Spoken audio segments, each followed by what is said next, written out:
This is a class for what? This is a class for TGT aspirant, trained graduate teachers.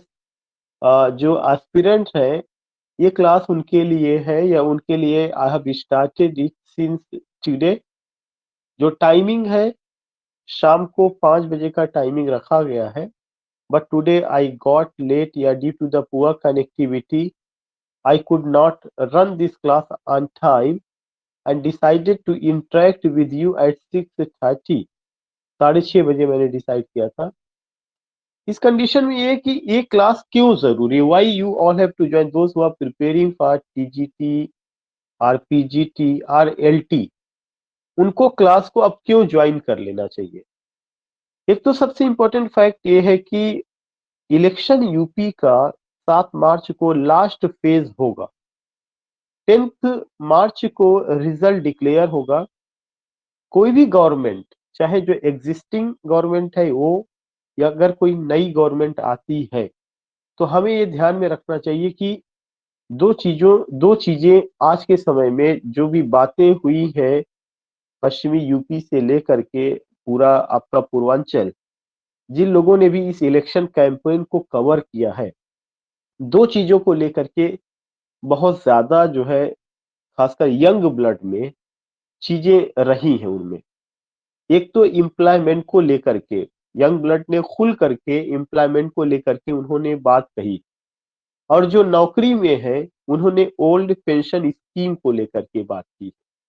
मैं इन्हीं दो मुद्दों को लेकर के बात करूंगा कि ये दो ऐसे मुद्दे हैं जिनकी वजह से, अगर मैंने देखा, जो मैंने अपना सुना, कि लोगों में काफी कुछ कॉन्शसनेस थे about their job, and those who are employed they were asking forward, they were asking old pension. ठीक है, ओल्ड पेंशन इस क्लास का हिस्सा नहीं है, उस पर कोई बात नहीं करना है। लेकिन जहां तक जॉब की बात है, हर कोने में those who have done BEd, those who have done graduation और पोस्ट ग्रेजुएशन, बहुत सारे जो है जर्नलिस्ट ने जब कवर किया, जिसमें अजीत अंजुम जी थे, अजीत अंजुम जी के अलावा एनडीटीवी के संकेत उपाध्याय जी थे, और इसके अलावा सत्य हिंदी .com का आशुतोष जी का कवरेज मैंने देखा, और इसके अलावा जो है द वायर की जो है एक आपकी शेरवानी साहिबा जो है, उनका नाम मैं मिस कर रहा हूँ, उन्होंने जब भी कवर किया तो एक मुद्दा जरूर लोगों के बीच में उठा, और जो यंग ब्लड है, जो एजुकेटेड है बट अनएम्प्लॉयड, वो जो है रोजगार को लेकर के बात कर रहे हैं। अगर Shamim is not the part of government, try to understand कि शमीम गवर्नमेंट नहीं है, न शमीम गवर्नमेंट का हिस्सा है। I am only a citizen, and I am only an instructor. I am only, you can say, a motivator or a teacher। अगर पूरे इस इलेक्शन को देखते हुए, जब से फर्स्ट फेज शुरू हुआ, अगर मेरे माइंड में ये चीजें चल रही है कि हाँ, एम्प्लॉयमेंट एक बड़ा मुद्दा था, तो क्या आने वाली जो गवर्नमेंट है उसके दिमाग में उसकी अपनी पूरी मशीनरी है, पूरे लोग हैं, कार्यकर्ता है, हर जगह हर मोहल्ले में उसके अपने लोग फीडबैक देने वाले हैं, क्या गवर्नमेंट को ये चीज नहीं फीडबैक मिल रहा होगा कि जो यंग ब्लड है वो जो है एम्प्लॉयमेंट को लेकर के बात कर रही है। जिसकी भी यही एक ऐसा मुद्दा था जिसको मैंने रीड किया, और रीड करने के बाद आई जस्ट फाउंड कि no, this is a golden time to start this batch, specially TGT और पीजीटी। क्योंकि जो और लोगों से बात हुई, वो सारे लोग ये कह रहे हैं कि गवर्नमेंट अगर जब बनेगी, तो ऐसा नहीं कि जिस दिन गवर्नमेंट बनती है उसी दिन ही चीजें जो है शुरू हो जाती है। गवर्नमेंट बनती है, 2 महीना 3 महीना लेती है, और हमें ये मान के चलना चाहिए कि मई या जून में, ईदर में और जून, आपको पहला एडवर्टीजमेंट मिल जाएगा। The people are saying either you will get in May और you will get in June. और अगर जो गवर्नमेंट एग्जिस्टिंग है, अगर यही गवर्नमेंट रिपीट होती है, तो उसकी पूरी मशीनरी जो होती है, वो जो है क्या करती है कि ऑलरेडी होती है, उनको सारी चीजें पता होती है। तो हो सकता है कि वो पूरा खाका तैयार करके रखे हों कि कितनी वैकेंसीज टीजीटी में आने वाली है, कितनी पीजीटी में आने वाली है, कितनी एलटी में आने वाली है। चूंकि ये बातें हम लोग, मुझे जहां तक याद है, मैं अगस्त 2021 से सुन रहा था कि एलटी की वैकेंसी आने वाली है। अगस्त 2021 सुनते-सुनते मार्च में मैं एंट्री कर गया, 2022 लग गया। कई बार ऐसे न्यूज़पेपर में भी निकला कि टीजीटी की इतनी, पीजीटी की इतनी, उसका भी प्रोसेस अक्टूबर-नवंबर से शुरू हो गया था और होते-होते आज जो है मार्च लग गया। अब अगर आप देखेंगे कि जो इलेक्शन का प्रोसेस था, इलेक्शन का प्रोसेस अगर देखा जाए तो नवंबर और दिसंबर से काफ़ी हद तक शुरू हो गया था और जनवरी में आचार संहिता लग गई थी, जनवरी में या इलेक्शन का डेट वगैरह डिक्लेरेशन होने लगा था। तो ये सबने मान लिया था कि अगर अब जो वैकेंसीज़ आने वाली है, अगर ये वैकेंसीज़ नवंबर में आ गई होती, तो आ गई थी, लेकिन अब उसके बाद ये वैकेंसीज़ नहीं आना है, जब नई गवर्नमेंट बनेगी तभी जाकर के चीज़ें होंगी। तो आपको या हमें समझना है कि गवर्नमेंट के पास डेटा पहले से मौजूद है। All the informations, all the datas are available. कहाँ पर अवेलेबल है? गवर्नमेंट के पास। और वह डेटा क्या है? वह डेटा ये है कि किस स्कूल में कितनी वैकेंसीज़ खाली है। और अब जब ये चीज़ होगा, तो उसमें केवल रद्दो-बदल यही होगा, अगर कोई नई गवर्नमेंट आती है, तो जो रद्दो-बदल होगा, वो जो है रिज़र्वेशन पॉलिसी को लेकर के हो सकता है। वो हो सकता है कि कुछ तब तक और लोग रिटायर हो जाएँ। अमूमन ये होता है कि लोग मई-जून तक सेशन पूरा करते हैं। अगर किसी आदमी का रिटायरमेंट अप्रैल में है, किसी का रिटायरमेंट अगर जो है आप कह सकते हैं कि दिसंबर में 2021 में रहा होगा, तो जो सेशन हमारे यहाँ चलता है, वो लगभग ऑलमोस्ट जुलाई तक या मार्च तक होता है। तो वो लोग जो है क्या करते हैं कि मई-जून तक का सेशन कंप्लीट करने का मामला होता है। तो ऐसी कंडीशन में आपके पास एक एग्जैक्ट डेटा गवर्नमेंट के पास अवेलेबल हो जाएगा जून तक में कि कितनी वैकेंसीज किस सब्जेक्ट में खाली हो रही है। दूसरा चीज ये कि क्या गवर्नमेंट जो लोग रिटायर हुए हैं उन्हीं पर ही रिक्रूटमेंट करेगी या कुछ नई पोस्ट भी ऐड करेगी। दो चीजें होती है, एक चीजें तो ये होती है कि जो लोग रिटायर हुए हैं उनके बाद जो पोस्ट वैकेंट हुई है उसी पर हमें काम करना है, या न्यू एजुकेशन पॉलिसी के तहत हमें जो है क्या करना है कि कुछ नई चीजों को ऐड करना है। तो you will come to know कि कुछ नई पोस्ट भी ऐड की जाएगी। अब कुछ लोगों का ये कहना है कि वैकेंसीज अच्छी आ सकती है, 27,000 तक की लोग बात कर रहे हैं। लेकिन मैंने बताया कि ये कोई आप कह सकते हैं कि इट्स ओनली अ परसेप्शन कहा जा सकता है, या एक अंदाजा है। कोई भी एग्जैक्ट ऐसा डेटा या डॉक्यूमेंट्स नहीं है। जब आ जाए तब आ जाए, लेकिन ये जरूर है आना है, और आएगी भी तो ठीक ठाक आएगी। अब अगर दूसरा चीज ये आता है कि अगर हमें मई या जून में वैकेंसीज मिलती है, तो अगला जो एग्जामिनेशन होगा, मैं थोड़ा आगे बढ़ करके बात कर रहा हूँ। हो सकता है कि आपको अगर मई में वैकेंसीज आती है तो कम से कम 1 महीने का समय दिया जाता है फॉर्म को फिल करने के लिए। जून तक आपके पास समय होगा। अब जून के बाद ये चीज होता है कि अगर जून को 30 जून को लास्ट डेट हुई फॉर्म को भरने की, उसके बाद जो है आपके पास 3 महीने का मिनिमम समय मिलना चाहिए एग्जामिनेशन को हेल्ड कराने का। तो it means that you will get July, August, सितंबर।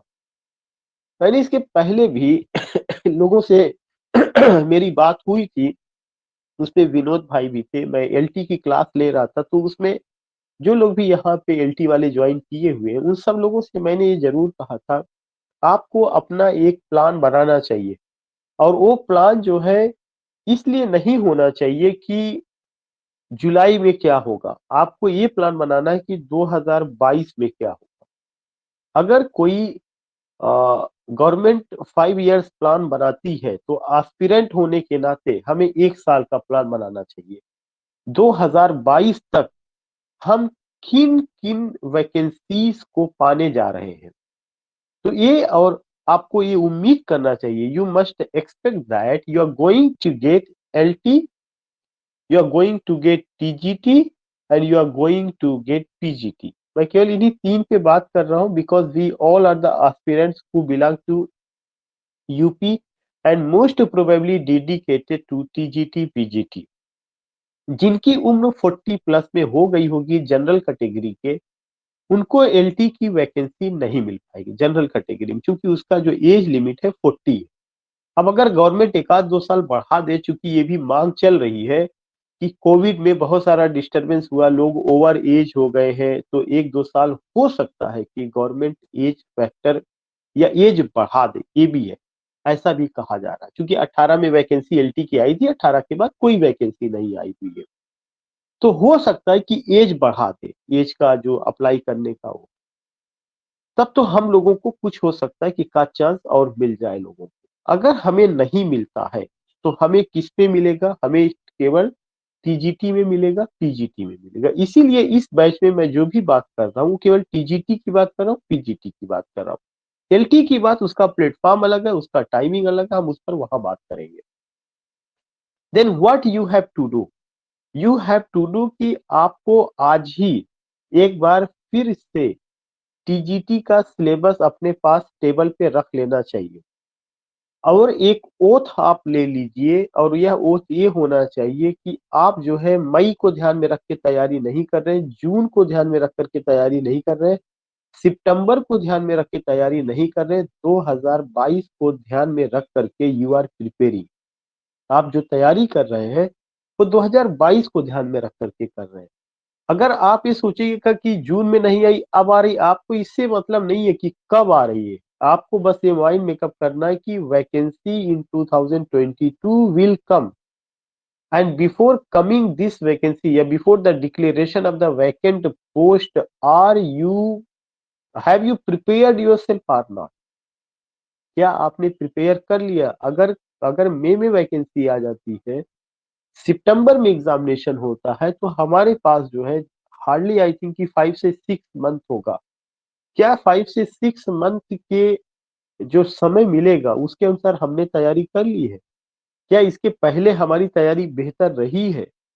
क्या अब जो हम लोग जो यहाँ पर हैं, क्या केवल यही लोग ही देंगे या और भी नई फौज आएगी, नए लोग आएंगे?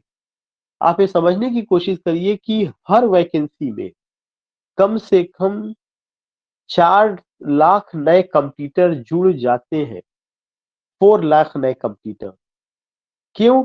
क्योंकि जो बीएड आपका होता है, वह बीएड किया हुआ हर बच्चा जो भी बीएड कर रहा है, उसका बीएड करने का एक उद्देश्य यही होता है कि उसको टीचर बनना है। वो आईएएस बन जाए, पीसीएस बन जाए और कुछ चीजें कर ले, लेकिन अगर उसने बीएड में एडमिशन ले लिया तो बीएड करने का एक ऑब्जेक्टिव यही है कि he has to be teacher. क्या हम उन जो पहले की फौज है, हम उसके सिपा सालार हैं, लेकिन जो अभी अनट्रेंड फौज 4 लाख हमारे साथ शामिल होगी, उनके साथ भी हमारा युद्ध होगा, उनके साथ भी हमारी लड़ाई होगी, क्या हम इतना मेच्योर है कि हम उनको उनके साथ कर सकते हैं? अंडरस्टैंडिंग हमारी बन सकती है? यू फाइंड दैट कि आप एक ऐसी जगह खड़े हैं जहां पे हो सकता है कि आपसे सीनियर भी बहुत सारे लोग हों, आप हो, और आपके पीछे एक फौज आ रही है जो जूनियर भी, लेकिन जो अभी जूनियर फौज आई है वो उतना ट्रेंड नहीं है, लेकिन उनमें से कुछ लोग बहुत ही ट्रेंड होते हैं अगर वे किसी अच्छी यूनिवर्सिटी के प्रोडक्ट होते हैं। मैं नहीं कहता कि किसी कॉलेज में पढ़ाई नहीं होती, लेकिन जो बीएचयू के मेन कैंपस में पढ़ रहा है, जो इलाहाबाद यूनिवर्सिटी के मेन कैंपस में पढ़ रहा है, जो अलीगढ़ यूनिवर्सिटी के मेन कैंपस में पढ़ रहा है, ये आपको मान के चलना चाहिए कि अगर आप डिग्री कॉलेज के प्रोडक्ट है तो वह आपसे कुछ ना कुछ ज्यादा बेहतर है, वह आपसे कुछ ना कुछ ज्यादा बेहतर है। तो आपको जो स्ट्रेटेजी बनानी है, वो स्ट्रेटेजी ये बनानी है कि हम एक ओथ लेंगे कि 2022 का हमें प्रिपरेशन करना है, हमें महीने के हिसाब से प्रिपरेशन नहीं करना है। दूसरा चीज, प्रिपरेशन के लिए हमें क्या करना है, अपने सिलेबस को आज ही सामने रख लेना है, एक फाइल बना करके। तीसरा चीज हमें ये ध्यान में रखना है कि हमारा कंपटीशन किन लोगों से है। हमारा कंपटीशन उन लोगों से है जो 2021 की वैकेंसी पाए थे, सफल नहीं हो पाए, जिनकी एक लंबी तादाद है। हमारा कंपटीशन उन लोगों से है जो दसों सालों से जो है स्ट्रगल कर रहे हैं, लेकिन अभी उनको सफलता नहीं मिली है। हमारा कंपटीशन उन लोगों से है जो एलटी में ओवर एज हो चुके हैं और उनको सारा समय केवल टीजीटी पर देना है। और हमारा कंपटीशन उन लोगों से भी है जो कि मौसमी टाइप के कंपटीटर है कि अगर वैकेंसी आती है फॉर्म भर देंगे, हम आईपीआर हो जाएंगे, दे आर नॉट सीरियस। हमारा कंपटीशन उन लोगों से है जो 4 लाख प्लस 3.5 लाख प्लस नए एस्पिरेंट्स ढूंढने जा रहे हैं। अगर मैं 3.5 लाख बात की बात कर रहा हूँ तो मैं इंग्लिश सब्जेक्ट की बात नहीं कर रहा हूँ, क्योंकि इतना बीएड लोग करते हैं यूपी में, इतनी सीटें अवेलेबल है हर साल। 2 साल का तो बीएड हो गया है, हर 2 साल के बाद 3.5 लाख एस्पिरेंट आपके सामने रहते हैं। तो आपको ये सब साइकोलॉजिकली चीजों को माइंड मेकअप करके चलना है। तो ऐसे कॉम्प्लेक्स कंपटीशन में हमें अपने आप को कैसे तैयारी करनी है। दूसरा चीज हमें ये ध्यान में रखना है कि क्या हम वही ट्रेडिशनल लकीर का फकीर तैयारी करने वाले होंगे, क्या वही ट्रेडिशनल पैटर्न रह गया है क्वेश्चन पूछने का, या क्वेश्चन पूछने के पैटर्न में तब्दीली आई हुई है।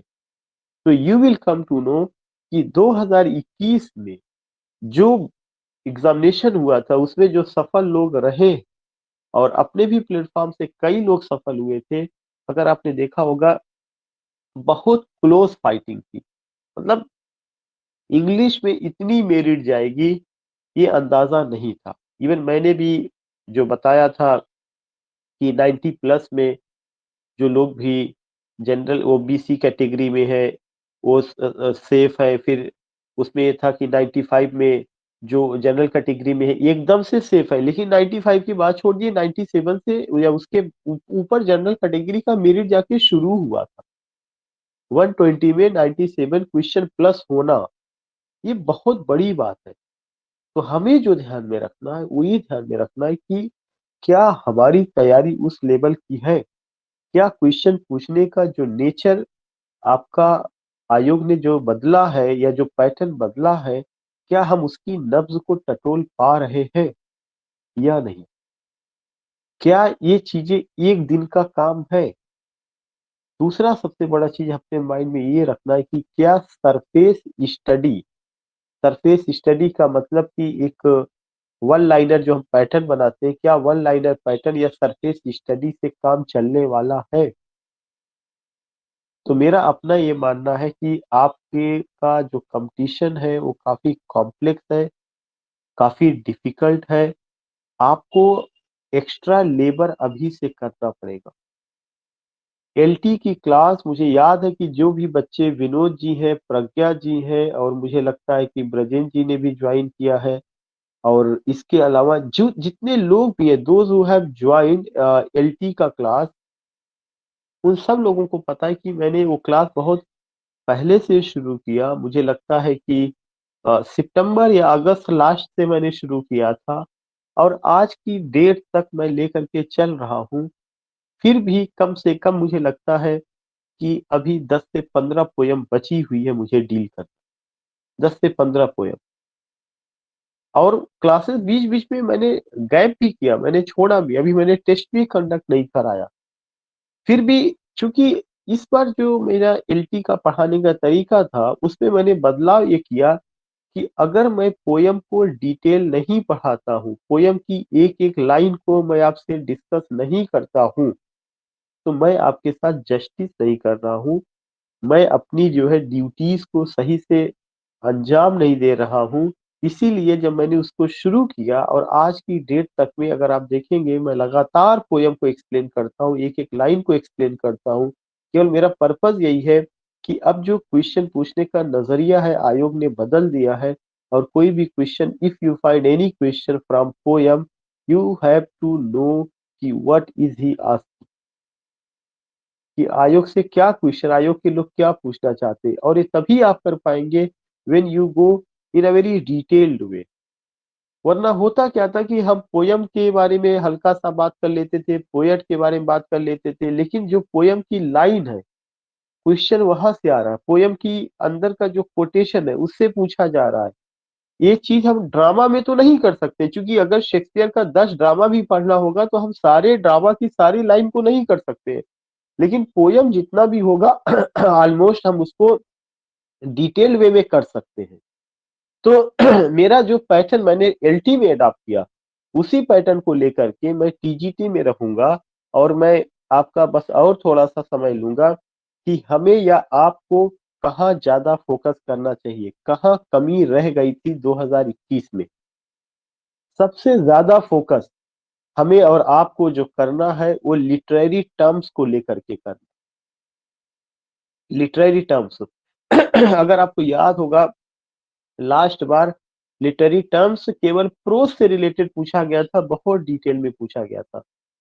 एंड जो लोग थे वो कंफ्यूज्ड हो गए थे। और जो लिटरेरी टर्म्स था उसमें ऑटोबायोग्राफी, बायोग्राफी, ट्रेवलॉग, मीमोयर, इन सारी चीजों को लेकर के पूछा गया था। जस्ट मैं एक छोटा सा एग्जांपल दे रहा हूँ कि टीजीटी 2021 जो आपने फेस किया, जिसका रिजल्ट आपने देखा, जिसपे का मैं भी एक तरह से कह सकते हैं कि अपने प्लेटफॉर्म से बहुत सारे लोगों ने ज्वाइन किया था।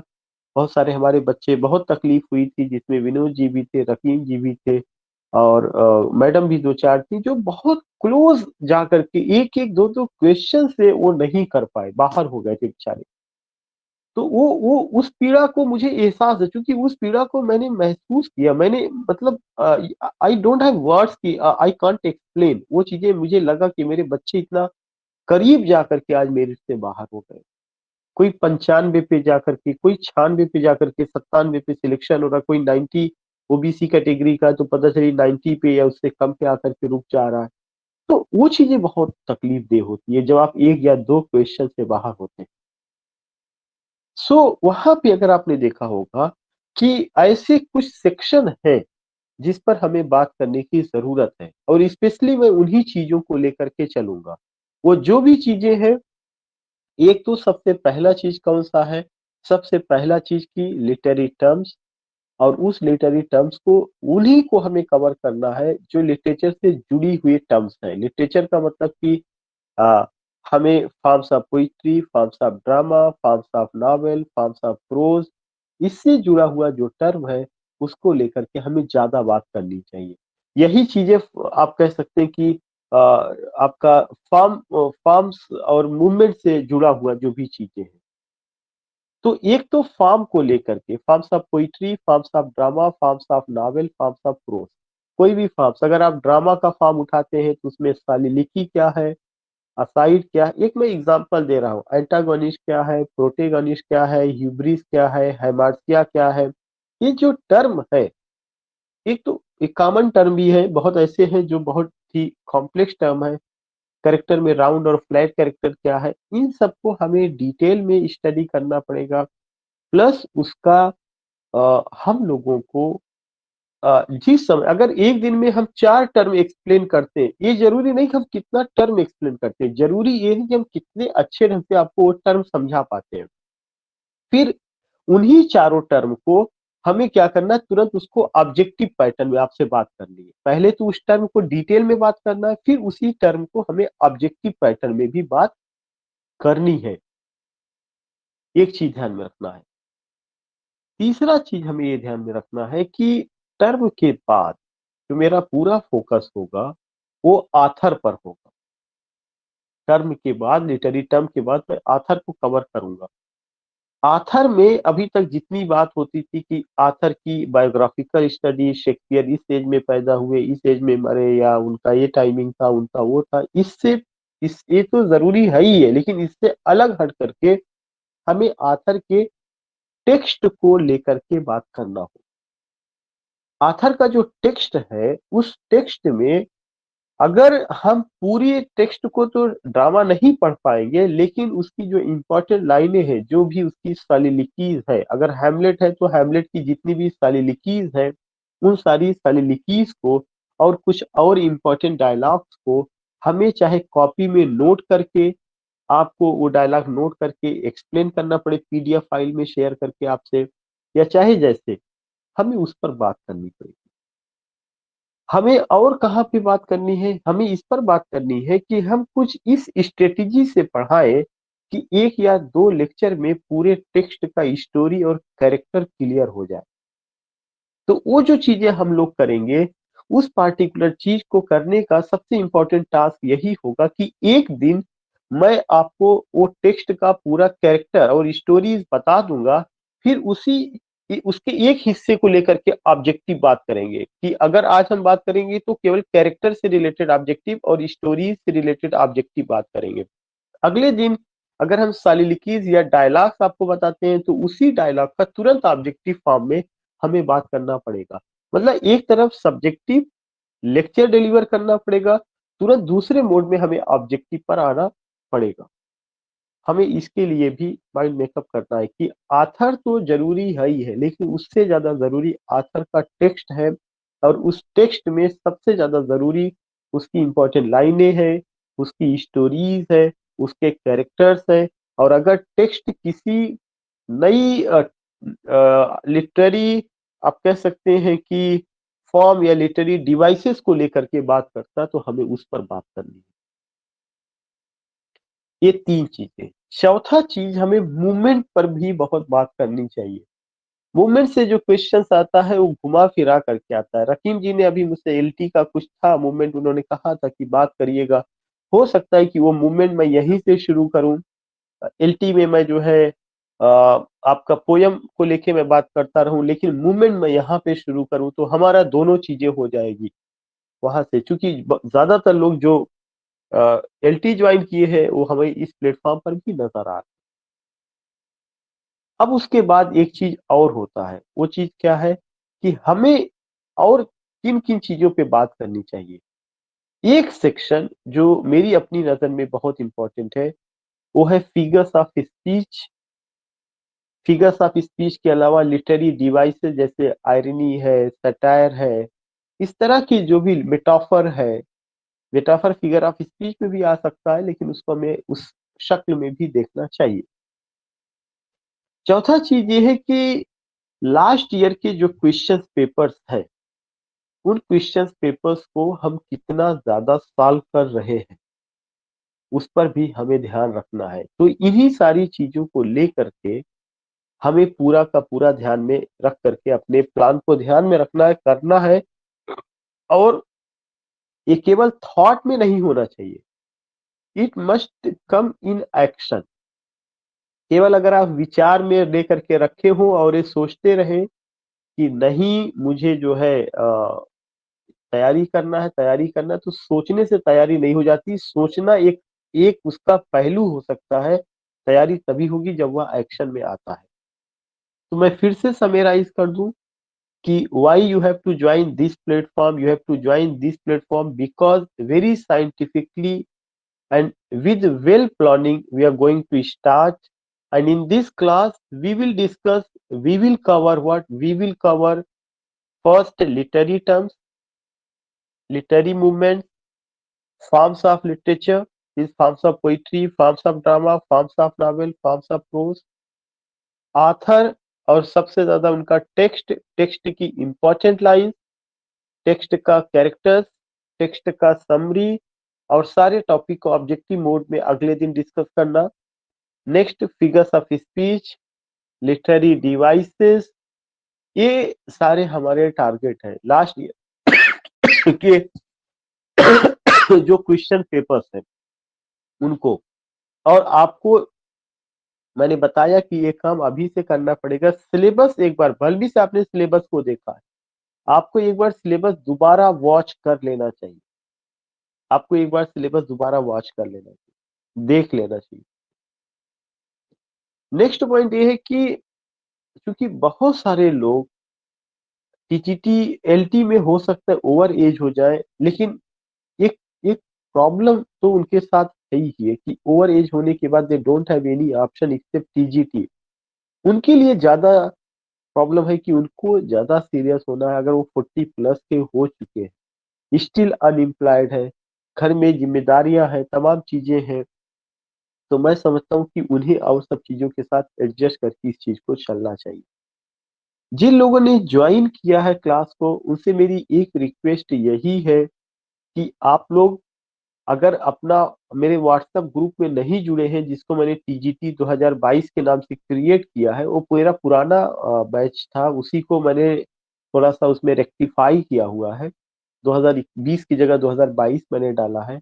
जो लोग उस ग्रुप में नहीं जुड़े हैं, मैं उनको अपना नंबर शेयर कर रहा हूँ, व्हाट्सएप नंबर भी, कॉलिंग नंबर भी। वे उस पे अगर उनको कोई दिक्कत होती है तो वे मुझे कॉल कर सकते हैं।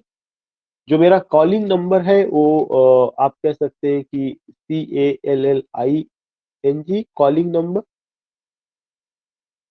जिसमें मैं फोन हर समय अटेंड करूंगा, या आपको मैं जवाब दे सकता हूँ 8188865653। It's my calling number 8188865653।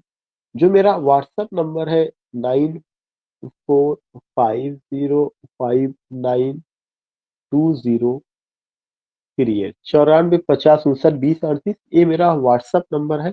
आप इस पर जो है क्या कर सकते हैं, व्हाट्सएप के लिए आप मुझे इस पर हाय हेलो कर सकते हैं। मैं आपको ग्रुप में जोड़ दूंगा। जो लोग ग्रुप में नहीं जुड़े हुए हैं व्हाट्सएप ग्रुप में, वो आज ही मुझे हाय हेलो अपना नाम लिख करके और करके मुझे वो करेंगे, तो मैं उन्हें ऐड कर दूंगा। तो ये चीजें रही है। अब वो इसको के बाद मैं आपसे जानना चाहता हूं, अगर आपका कोई सजेशन है या अगर आपकी कोई सलाह है। मैं एक एक लोगों से मुखातिब होऊंगा।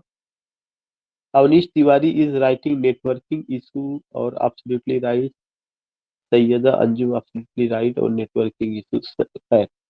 राजकुमार जी भी है, डांसिंग जी भी है, और मुझे लगता है कि सैयदा मैडम भी अभी जुड़ी है, प्रज्ञा मैडम है, विनोद भाई भी है, सोहिनी मैडम है, ब्रजेन जी, विनोद कुमार जी, एंड आप सारे लोग हैं, शमामा मैडम भी है।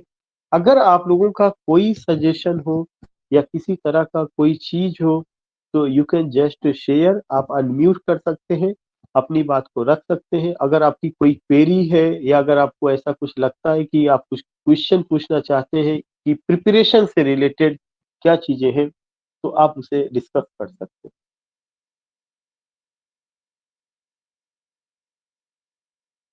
Sir, good evening. हैं। या गुड इवनिंग विनोद भाई। सर, मैं ये चाहूँगा कि हम जैसे पढ़ते हैं एक पोएम या कोई भी टॉपिक, उस पर नेक्स्ट डे अगर हमारा टेस्ट ऑब्जेक्टिव टाइप का कंडक्ट हो जाए तो वो ज़्यादा बेनिफिशियल होगा, ऐसा मैं सोचता हूँ। जी, इस पर ज़्यादा इस बार फोकस किया जाए, ज़्यादा से ज़्यादा अच्छा रहेगा। बिल्कुल बिल्कुल। हाँ, ये सजेशन हमारी कल भी आपसे बात हुई थी। और ये सजेशन आपने दिया भी था और ये मेरे माइंड में भी था कि हम किसी भी टॉपिक को ले, चाहे वो लिटरेरी टर्म्स हो, चाहे वो कोई ड्रामा हो, चाहे वो कोई पोयम हो। अगर हम जैसे पोयम की रीडिंग करा दे रहे हैं या पोयम को अगर हमने एक एक लाइन एक्सप्लेन कर लिया, तो ठीक है, बाइलिंगुअल होने की वजह से वो एक्सप्लेनेशन समझ में आ जाता है।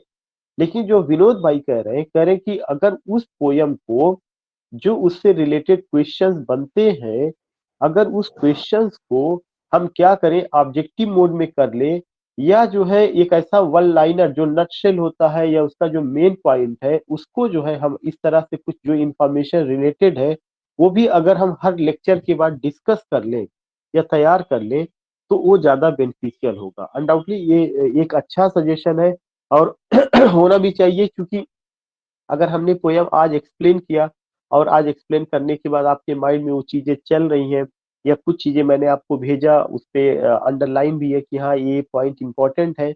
लेकिन अगर लास्ट में हम दो पैटर्न एडॉप्ट कर ले हर टॉपिक से रिलेटेड, एक पैटर्न ये हो कि हर टॉपिक से रिलेटेड एक हेडिंग बना करके कि पॉइंट्स टू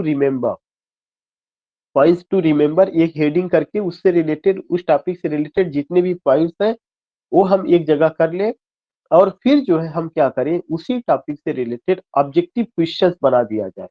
चाहे ये ऑब्जेक्टिव क्वेश्चंस, विनोद भाई ये मुझसे कह रहे थे कि ऑब्जेक्टिव क्वेश्चंस के लिए हम लोग एक ग्रुप बना सकते हैं, खास करके टेलीग्राम पर। वहां पे जो है एक दूसरे को जिम्मेदारी दे दी जा सकती है कि आज एक कुछ टेस्ट इन्हें हेल्ड कराना है। केडी सर भी उस तरह से करा रहे हैं। मैं उस पर भी आऊंगा, वो भी मेरे दिमाग में है। लेकिन मैं ये चाहता हूँ कि सबसे पहले मैं अपने लेवल पे टेस्ट को एक पैटर्न, जो मेरा अपना पैटर्न है कि क्वेश्चन किस तरह का बनाना है या किस पैटर्न पे चल रहा है, पहले मैं एक पैटर्न 2 4 6 मैं करा लूं, फिर मैं उस जिम्मेदारी पर भी आऊंगा कि किसी पर डे किसी एक आदमी को जिम्मेदारी दी जाएगी और ये कहा जाएगा इस टॉपिक से रिलेटेड आज आपको क्वेश्चन क्रिएट करना है, and you will be the what, आप कह सकते हैं कि जो टेस्ट कंडक्ट होगा वो उसके हाथ में होगा, तो वो पूरा उसको जो है उसके मॉडरेटर होंगे, वो उसको कंडक्ट कराएंगे। लेकिन उससे पहले हम इस पार्टिकुलर चीज को करना चाहते थे। तो I to tell you here these significant points जो ध्यान में रखना है, इन सारी चीजों पे बात होनी है। तो एक अच्छा सजेशन है, कुछ लोगों ने चैट बॉक्स में लिखा है, विनोद कुमार भाई, Saiyada madam absolutely right sir, networking issue, या और किसी का कोई सजेशन या किसी तरह की कोई बात? प्रज्ञा मैडम, और मैं फिर से नाम मिस कर रहा हूँ मैडम, एक और है, Yes, sir. Good evening, या sir. मैडम कुछ, या से समथिंग। सर बस अब यही एजेंडा है कि कुछ मार्क्स से रुक गया था टीजीटी में, तो अब नेक्स्ट टाइम जो भी चांस मिले तो वो लूज नहीं होना चाहिए। लूज नहीं होना चाहिए, बिल्कुल बिल्कुल बिल्कुल। एंड शमामा मैडम ने भी ज्वाइन किया है, सुजीत जी भी हैं, या एनीवन अगर किसी को कुछ कहना हो, अदरवाइज मैं इस क्लास को यहीं क्लोज करता हूँ, बाइंड अप करता हूँ, और मुझे चूंकि एलपी की हाँ क्लास लेनी है। हेलो। या हेलो। हाँ सर, यही कह रहे थे कि प्रैक्टिस जो है सर मैक्सिमम कराइए। मैक्सिमम कराए, बिल्कुल सही, कुछ ज्यादा। या English literature, terms and movement sir, और वो जो एज क्लासिफिकेशन है ये सर हमेशा भूल जाते हैं, मेमोराइज नहीं हो पाता है। एज का जो डिवाइडेड थोड़ा सा सर उसको कई क्लास में डिस्कस हो जाएगा, या ऑब्जेक्टिव टाइप क्वेश्चंस कई बार हो जाएंगे तो दिमाग में एक बार सेट हो जाएगा। इन सब चीजों में प्रॉब्लम है। हाँ, लिटरेरी टर्म्स हो गए, मूवमेंट्स हो गए, फॉर्म्स ऑफ। ठीक है सर हाँ। जैसे आपने अभी हो जाएंगे तो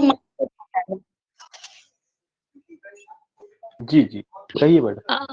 हाँ सर, एक्चुअली जैसे आपने टेस्ट कंडक्ट कराया था ना, वो उसमें अभी एलटी वाले में 2 4 दिन चले थे, तो वैसे अगर आप टेस्ट भी ले लेंगे ना तो ज्यादा रिमाइंड हो जाता है। मैं मैडम इसको बिल्कुल मैंने तैयारी किया हुआ है कि जो भी टेस्ट मैंने कराया था मैं उसी पैटर्न पे करूंगा। जी सर, जो टॉपिक सर पाए उसका टेस्ट लेते चलिए। बिल्कुल, अब म्यूट कर लीजिए। या गुड इवनिंग सुजीत जी, म्यूट कर लीजिए। जी सर, हमें स्टार्टिंग से बताइए कि हमें कैसे प्रिपरेशन करनी चाहिए। मैडम, अभी मुझे लगता है आप लेट में जुड़ी थी क्या? सर मेरा अपीयरिंग था अभी बीएड, उसके बाद मैंने टीजीटी अब ज्वाइन किया। अच्छा, कोई बात नहीं है, मुझे लगता है अभी जब एक क्लास चल रही थी तो आपने लेट ज्वाइन किया है अभी। No sir, 5 minute. अच्छा, आपको कुछ नहीं करना है अभी। एक क्लास आप म्यूट कर लीजिए, पहले म्यूट कर लीजिए। ओके।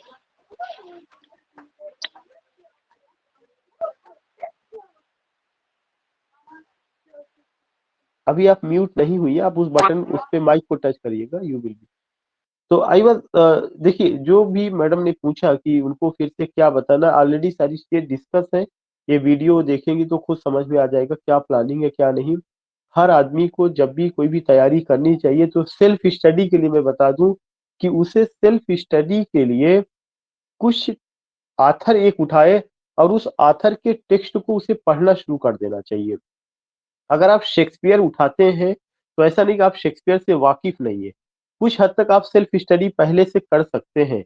उस सेल्फ स्टडी में आप ड्रामा जितने भी हैं उसकी स्टोरीज हैं, उससे रिलेटेड जो लेक्चर्स हैं, जो और चीजें हैं, उन सब चीजों को आप समझ सकते हैं या आप कर सकते हैं। तो उसका एक चीजें है, बाकी और चीजें आप क्लास पे छोड़ दीजिए, जैसे जैसे चीजें चलती रहेंगी वैसे वैसे उन चीजों को, चूंकि लिटरेरी टर्म्स बहुत ज्यादा सेल्फ स्टडी से नहीं हो सकता, उसके लिए जब आप कह सकते हैं कि इंस्ट्रक्टर और इंस्ट्रक्टर के साथ साथ मतलब जो लर्नर है और जो इंस्ट्रक्टर है, जब दोनों में इंटरेस्ट होता है तो लिटरेरी टर्म्स हुआ, मूवमेंट्स हुआ, तो वो ज्यादा अच्छे ढंग से समझ में आता है। लेकिन जो स्टोरीज फॉर्म में है वो आप खुद से कर सकते हैं, पढ़ सकते हैं, सुन सकते हैं, असिमिलेट कर सकते हैं, इवेलुएट कर सकते हैं, इन चीजों को आप कर सकते हैं। तो अभी जो मैं टास्क दूंगा सारे लोगों के लिए कि आप पर डे शेक्सपियर का कोई एक ड्रामा उठाइए और उस ड्रामा की केवल स्टोरीज को, कैरेक्टर्स को अभी से पढ़ना शुरू कर दीजिए।